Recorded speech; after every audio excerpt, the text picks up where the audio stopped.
اعوذ باللہ من الشیطان الرجیم، بسم اللہ الرحمن الرحیم۔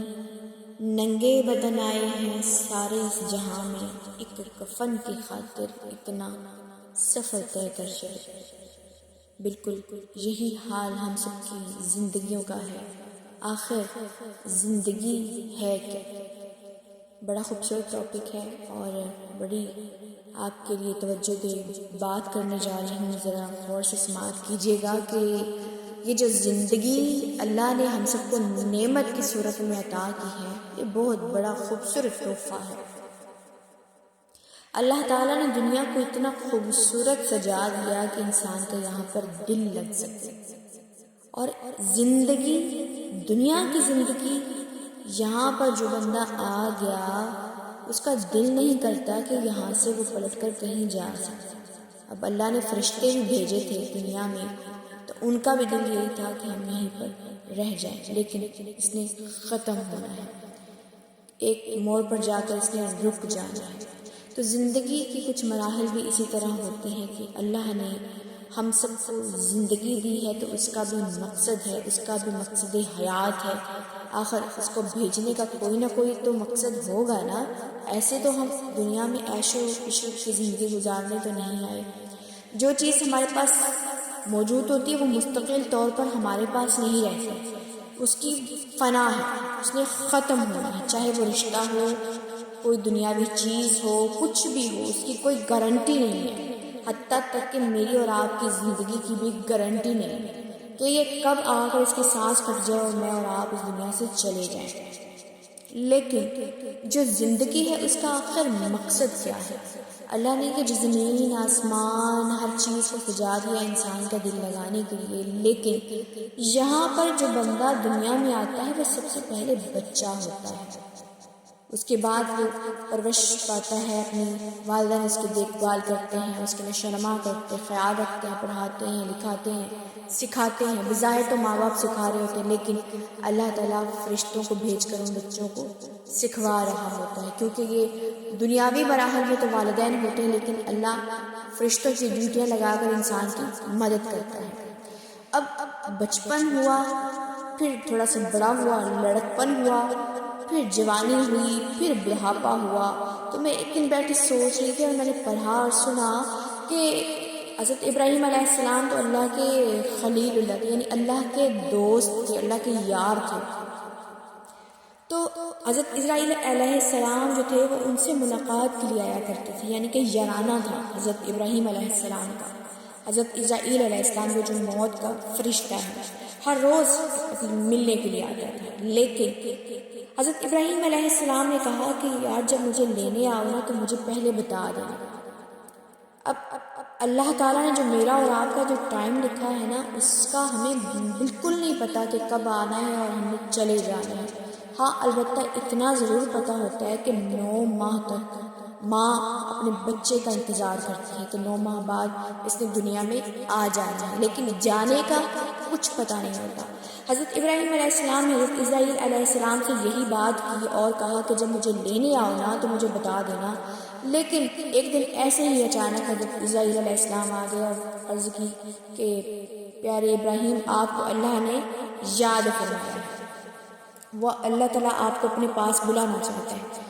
حضرت ابراہیم علیہ السلام نے کہا کہ یار میں نے تجھے کہا تھا کہ مجھے جب لینے آؤ تو مجھے لازمی پہلے بتا دینا۔ حضرت اسرائیل علیہ السلام عرض کرتے ہیں، کہتے ہیں کہ میں نے آپ کو بتا دیا۔ اب کیا بتایا؟ عرض کرتے ہیں کہ میں نے تمہیں جوانی دی، 3 مراحل تمہیں دیے، 3 ٹائم دیا۔ اب پہلا ٹائم تھا بچپن کا، پھر جوانی کا، اور پھر بڑھاپے کا۔ اب آپ کو پتہ ہے کہ بڑھاپے کے بعد تو زندگی نے ختم ہو ہی جانا ہے۔ حضرت اسرائیل علیہ السلام نے کہا کہ آپ کو پتہ تھا کہ اب جب چاندی بالوں میں آ جاتی ہے، جب جسم ڈھل جاتا ہے، جسم بڑھاپے کی مانند چلا جاتا ہے، تو پھر میں نے آنا ہی ہوتا ہے۔ تو حضرت ابراہیم علیہ السلام نے کہا بے شک اللہ تعالیٰ سے پوچھ کر آؤ۔ حضرت اسرائیل علیہ السلام اللہ کی بارگاہ میں جاتے ہیں اور عرض کرتے ہیں، یا ابراہیم علیہ السلام نے عرض کی ہے، یا اللہ، کہ وہ کہتا ہے کہ پہلے رب سے پوچھ کر آؤ، بھلا یار بھی کسی یار کو موت دیتا ہے؟ اللہ تعالیٰ نے عرض کی کہ جا کے اسرائیل ابراہیم علیہ السلام سے کہہ دو کہ یار کی ملاقات کا منتظر ہے۔ اب حضرت ابراہیم علیہ السلام کو حضرت اسرائیل علیہ السلام نے ایک پھول دیا اور انہیں سونگا اور وہ سو گئے۔ اللہ تعالیٰ نے ان کو اپنے پاس بلا لیا۔ ہر کسی کی زندگی کی موت کا مرحلہ مختلف ہوتا ہے۔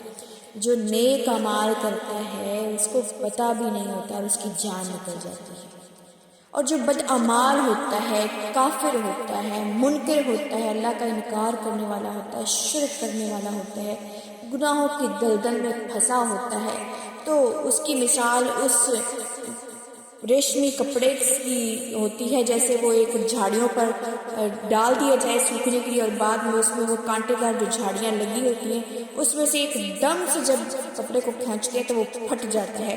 اسرائیل علیہ السلام عرض کرتے ہیں کہ جب کسی گناہگار کی میں موت لیتا ہوں تو اس وقت اسی کپڑے کی مانند کھینچتا ہوں اور وہ پھٹتا ہوا اس کی جان نکلتی ہے۔ استغفر اللہ، میری اور آپ کی اللہ تعالیٰ موت آسان فرمائے۔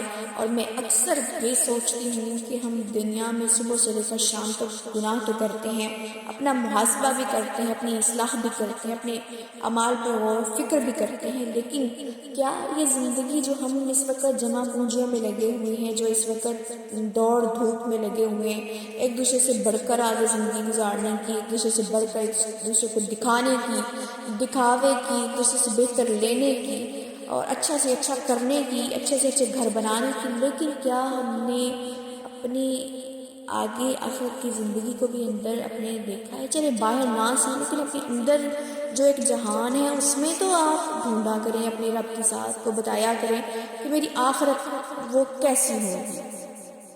تو یہ سب سے بڑی سمجھنے والی بات ہے کہ اللہ تعالیٰ نے جو زندگی والی خوبصورت نعمت دی ہے نا، اس کا ہم جتنا بھی شکر ادا کر سکیں نہیں کر سکتے، کیونکہ اللہ تعالیٰ کی امانت ہے اور اس نے واپس اللہ کے پاس ہی پلٹ کر جانا ہے۔ اللہ قرآن پاک میں ارشاد فرماتا ہے یہ تم آخرت کی طرف دھیان کرو، تمہیں اصل کی طرف لوٹنا ہے۔ اصل سے کیا مراد ہے کہ اللہ کا یہ نور ہے، اللہ کا امر ہے، اللہ تعالیٰ کی جان ہے جس نے اس میں ڈالی، اس نے لے کر اپنے پاس واپس جانا ہے۔ آپ سب نے دیکھا ہے جب انسان مر جاتا ہے تو اس کو زیادہ تر لوگ رکھتے بھی نہیں ہیں۔ اب کیا ہوا کہ وہ گھنٹہ 2 گھنٹے 2 دن زیادہ سے زیادہ رہیں گے، اس کے بعد اس کو کوشش ہوتی ہے اس کو مٹی کے حوالے کر دیا جائے۔ اور حضور پاک صلی اللہ علیہ وآلہ وسلم کا بھی فرمان ہے کہ جب میت کی روح پرواز کر جاتی ہے تو اس کو قبر میں دفن کرنے میں جلدی کیا کرے، کیونکہ اس وقت اس کا حساب و کتاب